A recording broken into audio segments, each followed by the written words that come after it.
Hello friends, followers and channel members, welcome back to another video here on the channel and something a little bit different from you today, and I really want to get your guys' input. So a few days ago, Fly Tampa released their Schiphol scenery, which was a scenery many of us had been waiting for a long time, myself included. Obviously, Azobo had this as a default airport, but we know that the Payware commercial airport add-ons are far superior, usually not just in how they appear, but also the performance as well. This I found to be true of Amsterdam Schiphol, as we've seen on some of our live streams. Performance for this airport is very, very good.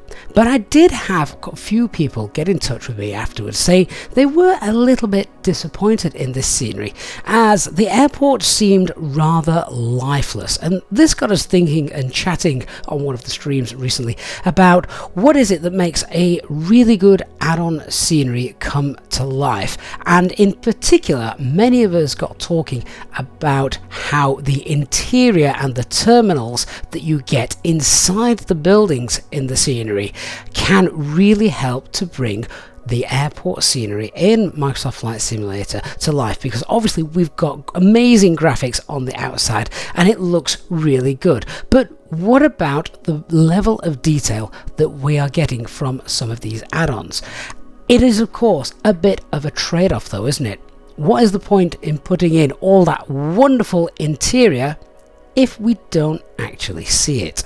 And of course, this hogs PC resources and can lower your FPS and performance. Now obviously, Schiphol is a massive airport. We're all familiar with how long some of the taxi times are here. So the performance that we're getting from Fly Tampa scenery is remarkably good. And all of the externals look absolutely fine. Everything's where it should be as per real world. The taxi markings and runway textures, all of that stuff looks fantastic. And the fact that we've got really good performance and frame rates, etc., is even better. But what let the airport down, some of you say, is the lack of visuals around the insides of the terminals. A word that kept coming up again and again was, the airport looks fantastic, but it was rather soulless. It didn't have that hustle and bustle feel of a big international airport like some add-on sceneries do. But how do we achieve that without really lowering performance? The performance, as I say, of this airport is fantastic, but let's have a look inside, and this is perhaps why.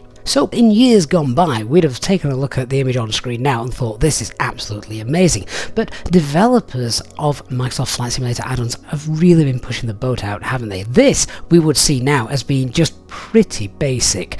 Now, personally, I don't really have an issue with an interior looking like this. Yes, I suppose it would be nice though to have some even static humans knocking about, because that is what really does, for me anyway, help make it feel like when you taxi up to the gate and you see people in those terminals, that it's a real boost to the overall immersion. Fly Tampa though in this series don't appear to have added any static human figures in at all, and a lot of the terminal interiors are just basically JPEG or bitmapped images, whatever they have decided to use. As you can see here, they're not 3D, they're just flat to the wall. But when you pull up in your aircraft at the terminal, that is what you can see shining through the glass, and that for me looks absolutely fine. I've got no problem with that because the FPS and the performance is maintained. Your PC isn't being hogged down by things that you're not really going to actually see. At the other end of the scale though, this is Pirigi's recently released East Midlands Airport, and wow,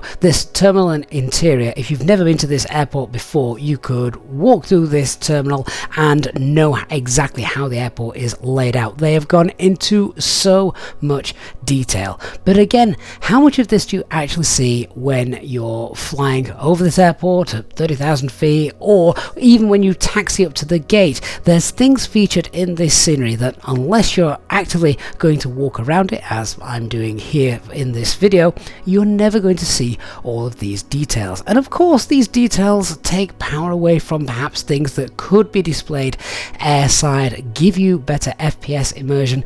Now, for those of you as well that fly in VR, you need that high level of FPS. So I would imagine stuff like this, which you're never going to see, could really ruin the VR experience for you. I mean, this is incredible. Just have a look. We've even got food on plates.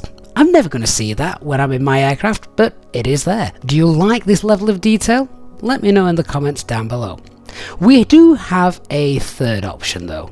That is what Inibuilds have done here with the likes of JFK. Again, JFK, a massive airport, absolutely huge. And so much detail is shown here. There you can see a train running around on the tracks. And both the air side of this airport and the interior of this airport is done in lots of detail. A real hogger of PC resources. But what Inibuilds have done is they have allowed the user to choose just how much realism and interior setup they want to have loaded into the simulator. Therefore, if you're on a lower powered PC for whatever reason, then you don't want all of the resources being hogged by people inside and animated trains, etc. And you can turn these off to gain back some of that performance. One thing I do find, however, quite not essential, but really nice and perfectly workable now with the level of details you can get from our add-on airports, is having a decent control tower, air traffic control facility. Now, I know what you're thinking. Yes, you're not going to see that from your aircraft most of the time, but if I was a controller on VATSIM, for example, and I had the ability to control traffic in an environment such as this that you can see on the screen, I think that would just be absolutely amazing. And if you are a VATSIM controller who does do something like this, then please again let me know in the comments down below. I really want to hear from you guys so much on this topic that I'm covering today. But I think just even a basic control tower like this, it's just images, there's no like massive amounts of animated stuff going on, so it's not going to drain too much on your performance and PC resources. I just think it's a really nice touch for those who want to control traffic on VATSIM and have a realistic setting to do so. So before you guys comment and let me know what you think is the perfect trade-off between interiors versus exteriors,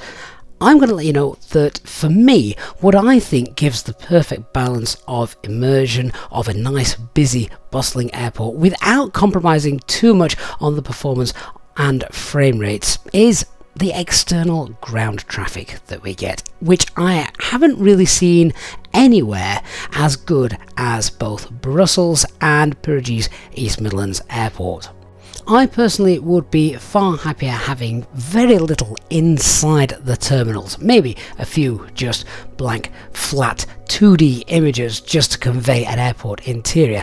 I'd rather have that and have lots of vehicles moving around and workers stood around, because that is what you get at an airport and that is what you see airside, which is essentially where I spend most of my time when I'm at an airport. I'm not inside the terminal because, as we can see here, this is of course still Brussels, and the amount of stuff that is on show here, we know many of you say that Brussels is a real FPS killer. Well, this is why.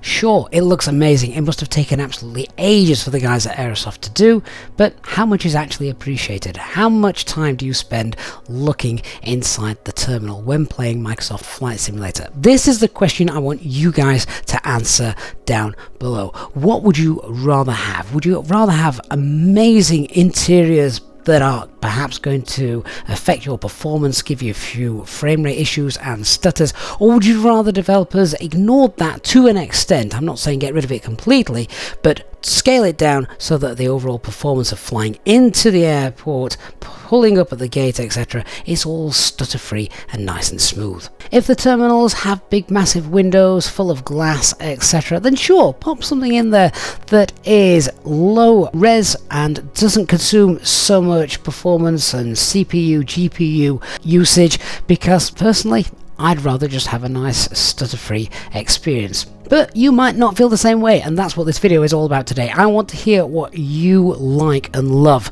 or hate about the details that we get from our add-on airports. Do you want everything on the inside? Do you want everything on the outside? Do you want a combination of both? What adds the immersion in these airports for you? Leave your comments down below. I'm really looking forward to reading those and seeing what it is that you guys want from your add-on airports. Thank you so much for watching. I hope you've enjoyed this video, and of course if you have, please don't forget to leave a like, and of course if you're new to the channel, don't forget to hit that subscribe button and turn on the notification bell so you don't miss any future videos and live streams. Thanks for watching. See you all again in the next one. Bye bye for now.